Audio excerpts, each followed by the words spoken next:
ಕಳೆದ 50 ವರ್ಷಗಳ ಸುದೀರ್ಘ ರಾಜಕಾರಣದಲ್ಲಿ ಮಲ್ಲಿಕಾರ್ಜುನ್ ಖರ್ಗೆ ಅವರು ಅವರ ಬಗ್ಗೆ ನಮಗೆ ಗೌರವ ಇದೆ. ಬಹಳ ಹಿರಿಯರು. ಆದರೆ ಅನಗತ್ಯವಾಗಿ ವಿವಾದಗಳನ್ನು ಮೈ ಮೇಲೆ ಎಳೆದುಕೊಳ್ತಿದ್ದಾರೆ. ನರೇಂದ್ರ ಮೋದಿಜಿಯವರ ಬಗ್ಗೆ ಕೀಳು ಮಟ್ಟದ ಭಾಷೆಗಳು,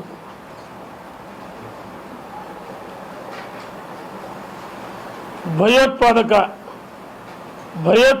ಚಟುವಟಿಕೆ ದಮನ ಮಾಡುತ್ತಿರುವ ನರೇಂದ್ರ ಮೋದಿಯವರಿಗೂ ಭಯೋತ್ಪಾದಕ ಅಂತ ಹೇಳ್ತಾರೆ. ಅಪ್ಪಟ ದೇಶಭಕ್ತರ ಬಗ್ಗೆ ಕಳೆದ ವಾರ ಅಲ್ಪಸಂಖ್ಯಾತರಿಗೆ ನಮಾಜ್ ಮಾಡುವ ಸಂದರ್ಭದಲ್ಲಿ ಅಂದರೆ ವಿಷಸರ್ಪ ಹೋಲಿಸಿದ್ರು ಸಂಘ ಪರಿವಾರವನ್ನು. ಅನೇಕ ಬಾರಿ ಈ ರೀತಿ ವಿವಾದಾತ್ಮಕ ಹೇಳಿಕೆಗಳನ್ನು ಕೊಡ್ತಾ ಇದ್ದಾರೆ. ನಾನು ಮಲ್ಲಿಕಾರ್ಜುನ್ ಖರ್ಗೆ ಅವರಿಗೆ ಒತ್ತಾಯ ಮಾಡ್ತೀನಿ ಮಾಧ್ಯಮ ಸ್ನೇಹಿತರ ಮುಖಾಂತರ, ಇದು ಸಂಘ ಪರಿವಾರ ನರೇಂದ್ರ ಮೋದಿಯವರು ಮಾಡಿದಂಥ ಅಪಮಾನ ಅಲ್ಲ. ಭಾರತ ಮಾತೆಯ ಹೆಮ್ಮೆ ಸುಪುತ್ರ, ಭಾರತ ಮಾತೆಯ ಮಕ್ಕಳು ರಕ್ಷಣೆ ಮಾಡ್ತಕ್ಕಂಥ ನರೇಂದ್ರ ಮೋದಿಯವರ ಬಗ್ಗೆ ಕೀಳು ಮಟ್ಟದ ಭಾಷೆಗಳನ್ನು ಬಳಸ್ತಾ ಇದ್ದಾರೆ. ಅವ್ರ ವ್ಯಕ್ತಿತ್ವಕ್ಕೆ ಶೋಭೆ ಅಲ್ಲ. ಹೇಳಿಕೆಯನ್ನು ಹಿಂಪಡಿಬೇಕಂತೇಳಿ ನಾನು ಈ ಸಂದರ್ಭದಲ್ಲಿ ಒತ್ತಾಯ ಮಾಡ್ತೀನಿ. ಕಾಂಗ್ರೆಸ್ಸಿನ ಬಹಳಷ್ಟು ಜನ ಮುಖಂಡರುಗಳು ನರೇಂದ್ರ ಮೋದಿಜಿಯವರ ಬಗ್ಗೆ,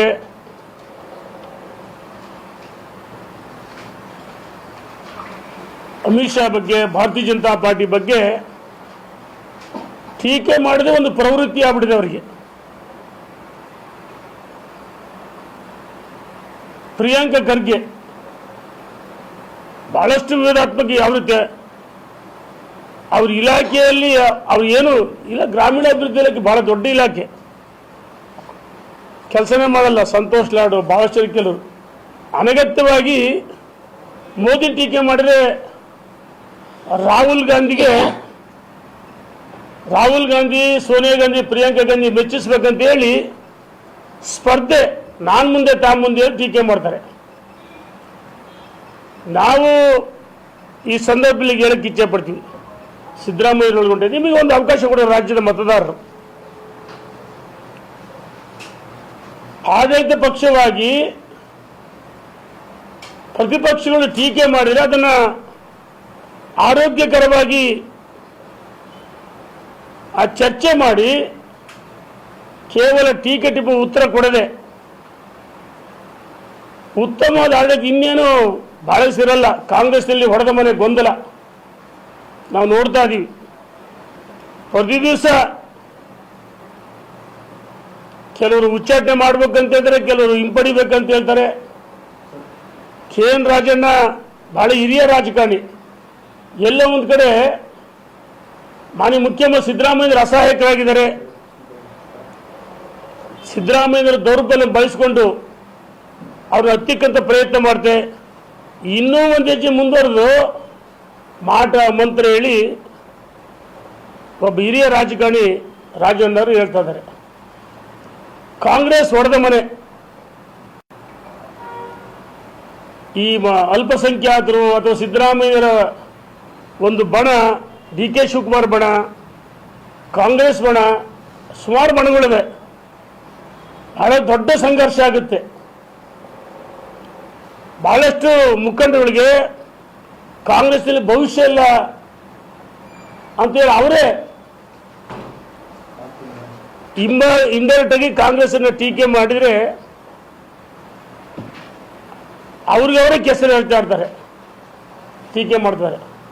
ಸತೀಶ್ ಜಾರಕಿಹೊಳಿ ಬಹಳಷ್ಟು ಮುಖಂಡರುಗಳು. ಹಾಗಾಗಿ ಕಾಂಗ್ರೆಸ್ ಹೊಡೆದ ಮನೆ. ಬಹುಶಃ ಆಂತರಿಕ ವಿಚಾರ ಸರ್ಕಾರ ಪತನ ಆದ್ರಬು ಅಂತ ನಮ್ಗೆ ಅನಿಸುತ್ತೆ. ಇನ್ನೊಂದು ಕಡೆ ರಾಜ್ಯದಲ್ಲಿ ಸರ್ಕಾರ ಅಧಿಕಾರಕ್ಕೆ ಬಂದು 3 ವರ್ಷ ಆಯಿತು. 3 ವರ್ಷದಲ್ಲಿ ನಿಮ್ಮ ಸಾಧನೆ ಹೇಳ್ಬೇಕಲ್ಲ, ಸಾಧನೆ ಬಗ್ಗೆ ಮಾತಾಡಿ. ನೀವು 5 ಭರವಸೆಗಳು, ಯಾವುದೇ ಭರವಸೆಗಳು ಈಡೇರಿಲ್ಲ. ಸಿದ್ದರಾಮಯ್ಯನವರೇ, DK ಶಿವಕುಮಾರ್ ಅವರೇ ರಾಜ್ಯದ ಜನರಿಗೆ ಕಿವಿಯನ್ನು ಮೂಡಿಸ್ತಕ್ಕಂಥ ಕೆಲಸವನ್ನು ಮಾಡ್ತೀರಿ, ಕಣ್ಣಿಗೆ ಮಣ್ಣು ಇರ್ತಾ ಇದೀರಿ. ನಿಮಗೆ ಪಂಚ ಭರವಸೆಗಳು ಕೊಡಕ್ಕೆ ಯಾರು ಹೇಳಿದ್ರು? ಭರವಸೆಗಳ ನೆಪದಲ್ಲಿ ಜನರ ರಕ್ತವನ್ನು ಹೀರ್ತಾ ಇದೀರಿ, ಜನರಿಂದ ತೆರಿಗೆ ಮುಖಾಂತರ ಸುಲಿಗೆ ಮಾಡ್ತಾ ಇದೀರಿ. ಸಿದ್ದರಾಮಯ್ಯ, ಡಿ ಕೆ ಶಿವಕುಮಾರ್ ಅವರ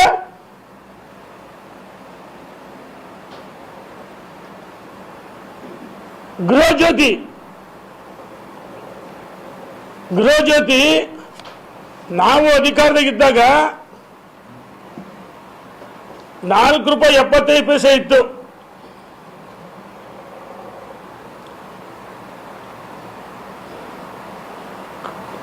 ಇವ್ರ ಸರ್ಕಾರ ಅಧಿಕಾರಕ್ಕೆ ಬಂದ್ಮೇಲೆ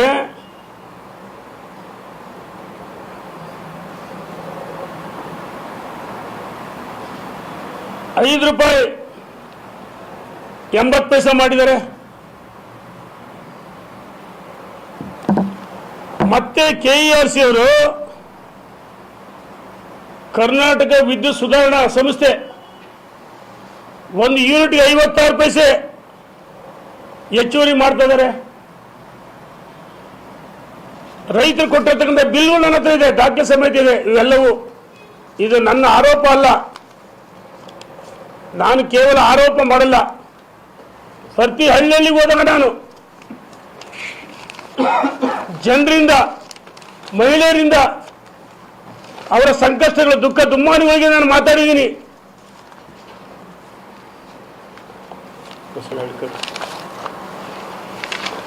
ಅವರ ಸಂಕಷ್ಟ, ದುಃಖ ದುಮ್ಮಾನಗಳ ಜೊತೆ ಚರ್ಚೆ ಮಾಡಿದ್ದೀನಿ. ನಾನು ಸವಾಲಾಗ್ತೀನಿ ಮಾಧ್ಯಮ ಸ್ನೇಹಿತರ ಮುಖಾಂತರ. ಎಲ್ಲಿದೆ ಸ್ವಾಮಿ ಗೃಹ ಜ್ಯೋತಿ ವಿದ್ಯುತ್ ಉಚಿತ 200 ಯೂನಿಟ್ ಫ್ರೀ ಅಂತ ಹೇಳಿದ್ರಿ. ಸಿದ್ದರಾಮಯ್ಯ ನನಗೂ ಫ್ರೀ, ನಿನಗೂ ಫ್ರೀ, ಎಲ್ಲರಿಗೂ ಫ್ರೀ ಅಂದ್ರು. ಈಗೇನು ಮಾಡ್ತಾ ಇದ್ದೀರಿ? ಯೂನಿಟ್ಗೆ ದರ ಹೆಸರಿ 200 ಯೂನಿಟ್ ಅಲ್ಲ, ಅವರೇಜ್ 25-30 ಯೂನಿಟ್ ಅಷ್ಟೇ ಉಚಿತ ಕೊಡ್ತಾ ಇರೋದು. ಆದರೆ 25-30 ಯೂನಿಟ್ ಹೆಚ್ಚುವರಿ ಬಂದರೆ, 10 ಯೂನಿಟ್, 20 ಯೂನಿಟ್, 30 ಯೂನಿಟ್ ಬಂದರೆ ಅದಕ್ಕೆ ಕಂಪನ್ಸೇಟ್ ಆಗಿ ದರವನ್ನು ಜಾಸ್ತಿ ಮಾಡಿ ಗ್ರಾಹಕರು ಕಣ್ಣೀರಾಗ್ತಾರೆ. ಮಹಿಳೆಯರು, ನಾವು ವಿದ್ಯುತ್ ದರವನ್ನು ಜಾಸ್ತಿ ಕೊಡ್ತಾ ಇದ್ದೀವಿ. ₹100 ಮೊದಲು ಬರ್ತಾ ಇತ್ತು, ಇವತ್ತು 25-30 ಯೂನಿಟ್ ಫ್ರೀ ಹೋದ್ರೆ ₹400-500 ಕಟ್ತಾ ಇದೀವಿ ಅಂತ ಹೇಳಿ ಮಹಿಳೆಯರು ಮಾತಾಡ್ತಾರೆ. ಪುರುಷರು ನಮ್ಮ ಹತ್ರ ಎಲ್ಲ ದಾಖಲೆ ಸಮೇತ ಇದೆ, ಬಿಲ್ ಇದೆ. ಹುಡುಗಾಟ ಆಡ್ತೀರಾ? ಸಾಮಾನ್ಯ ಜನರ ಜೀವನ ಜೊತೆ ಎಲ್ಲಿದೆ ನಿಮಗೆ ಗೃಹ ಜ್ಯೋತಿ ಉಚಿತ ವಿದ್ಯುತ್? ರೈತ ಜನಸಾಮಾನ್ಯರ, ರೈತರ ಕಣ್ಣಲ್ಲಿ ಕಣ್ಣೀರು ಬರ್ತಾರೆ, ರಕ್ತ ಬರ್ತಾ ಇದೆ. ಇದೇ ನಿಮ್ಮ ಸಾಧನೆ ಸಿದ್ದರಾಮಯ್ಯನವರೇ? ನಾವು ಹೇಳ್ತೀವಿ, ಎಚ್ಚರಿಕೆ ಕೊಡ್ತಾ ಇದೀವಿ ಸರ್ಕಾರಕ್ಕೆ. ಅನಗತ್ಯವಾಗಿ ರೈತರ ಮೇಲೆ, ಸಾಮಾನ್ಯ ಜನರು ಉಪಯೋಗಿಸ್ತಾರೆ 50 ದಿನಬಳಕೆ ವಸ್ತುಗಳ ಮೇಲೆ ಬೆಲೆ ಏರಿಕೆ ಮಾಡಿದಿರಿ. ಪೆಟ್ರೋಲ್, ಡೀಸೆಲ್ ಸೆಸ್ ಜಾಸ್ತಿ ಆಗ್ತದೆ, ಗ್ಯಾಸ್ ಮೇಲೆ ಜಾಸ್ತಿ ಆಗ್ತದೆ. ಇದನ್ನ ಕೇಂದ್ರ ಸರ್ಕಾರ ಮೇಲೆ ಗೂಬೆ ಕೂಸ್ತಿಲ್ಲ. ನಾವು ಹೇಳ್ತಿದ್ದೀವಿ, ಪಂಚ ಭರವಸೆಗಳು ಯಾವುದು ಇದುವರೆಗೂ ಸಮರ್ಪಕವಾಗಿ ಇವ್ರಿಗೆ ಜಾರಿಗೆ ತರಕ್ಕಾಗಿಲ್ಲ. ಗೃಹ ಜ್ಯೋತಿ ಫೇಲ್ಯೂರ್ ಆಗಿದೆ. ಗೃಹಲಕ್ಷ್ಮಿ ಹೆಣ್ಮಕ್ಳು ನಮ್ಮ ಹತ್ರ ವಿಡಿಯೋಗಳಿದ್ದಾರೆ, ಯಾವಾಗ ಕೊಟ್ಟರು ಯಾವಾಗ ಹೋಯ್ತು. ಇನ್ನೊಂದು ಕಡೆ ಕೇಳ್ತೀನಿ ನಾನು, ಯುವನಿಧಿ ನಾನು ಸವಾಲಾಗ್ತೀನಿ, ಎಷ್ಟು ಜನ ಯುವನಿಧಿ ಕೊಟ್ಟಿದ್ದೀರಿ? ಕಾಲೇಜ್ ವಿದ್ಯಾರ್ಥಿಗಳು ಸೇರಿಸಿ ಸಮಾವೇಶ ಮಾಡಿಬಿಟ್ರು ಶಿವಮೊಗ್ಗದಲ್ಲಿ. ನಿಜವಾದ ನಿರುದ್ಯೋಗಿ ಯುವಕರಿಗೆ ಭತ್ಯೆ ಕೊಡ್ತಾ ಇಲ್ಲ. ಶಕ್ತಿ ಅಂತ ಬಸ್ ಫೇಲ್ಯೂರ್ ಆಗಿದೆ, ಗ್ರಾಮೀಣ ಪರಿಸರ ಬಸ್ಗಳೇ ಇಲ್ಲ. ಇದು ನಿಮ್ಮ ಸಾಧನೆ ಸಿದ್ದರಾಮಯ್ಯನವರೇ, ಡಿ ಕೆ ಶಿವಕುಮಾರ್ ಅವರ ಹೇಳ್ಬೇಕಲ್ಲ. ಬ್ರಹ್ಮಾಂಡ ಭ್ರಷ್ಟಾಚಾರ. ಮೊನ್ನೆ ಸರ್ ಇನ್ನೇನು ಹೋಗಿ ಮಾಧ್ಯಮದಲ್ಲಿ ಆಲ್ಕೋಹಾಲ್, ಅದರಲ್ಲಿ ಸ್ಪಿರಿಟ್, ಅದ್ರ ಮೇಲೆ ಸ್ಟ್ಯಾಬ್ ಮತ್ತೆ 20% ಜಾಸ್ತಿ ಮಾಡಕ್ ಹೊರಟಾರೆ. ನಿಮ್ಮ ಸರ್ಕಾರ ದಿಕ್ಕು ದೆಸೆಲ್ಲ ದಿವಾಳಿ ಆಗಿದೆ. ಅಭಿವೃದ್ಧಿಗೆ ಹಣ ಹೊಂದಕ್ಕಾಗ್ತಾ ಇಲ್ಲ. ಈ ಸಂದರ್ಭದಲ್ಲಿ ಸರ್ಕಾರ ಜನರ ತೆರಿಗೆಗಳು ದಿನವೂ 50 ಗ್ರಾಹಕ ಬಳಸಿದ ವಸ್ತುಗಳ ಮೇಲೆ ಬೆಲೆ ಏರಿಕೆ, ಈ ರೀತಿ ಅಭಿವೃದ್ಧಿನೂ ಮಾಡಿಲ್ಲ. ಈ ಹಣ ಎಲ್ಲಿಗೆ ಹೋಗುತ್ತೆ ಹೇಳ್ಬೇಕಲ್ಲ. ಕಸ ಅದ್ರ ಮೇಲೆ ದರ, ಟ್ಯಾಕ್ಸ್, ಕುಡಿಯೋ ನೀರು. ನಾವು ಹೇಳ್ತೀವಿ ಸರ್ಕಾರ ಸಂಪೂರ್ಣವಾಗಿ ವಿಫಲವಾಗಿದೆ. ನಾನು ಇನ್ನೂ ಒಂದು ಹೆಜ್ಜೆ ಮುಂದುವರೆದು ಕೇಳ್ತೀನಿ. ಹೊನ್ನಾಳಿ ಮತಕ್ಷೇತ್ರ ಇಡೀ ರಾಜ್ಯದಲ್ಲಿ ಎಷ್ಟು ರಸ್ತೆಗಳ ಅಭಿವೃದ್ಧಿ ಮಾಡಿದಿರಿ, ಶಾಲಾ ಕಾಲೇಜುಗಳು ಕಟ್ಟಿದಿರಿ, ಆಸ್ಪತ್ರೆಗಳು ಕಟ್ಟಿದಿರಿ, ಪವರ್ ಸ್ಟೇಷನ್ ಮಾಡಿದಿರಿ, ಹೊಸದಾಗಿ ಏನು ಮಂಜೂರು ಮಾಡಿದಿರಿ, ಏತ ನೀರಾವರಿ, ಕುಡಿಯುವ ನೀರು, ಯಾವುದು ಹಣ ಬಿಡುಗಡೆ ಮಾಡಲಿಲ್ಲ ಸರ್ಕಾರ. ಜನವಿರೋಧಿ ಸರ್ಕಾರ. ಇನ್ನು ಕೇವಲ 1 ವರ್ಷ ನಿಮ್ಮ ಆಂತರಿಕ ಕಚೇರಿ ಏನಾಗುತ್ತೆ ಗೊತ್ತಿಲ್ಲ.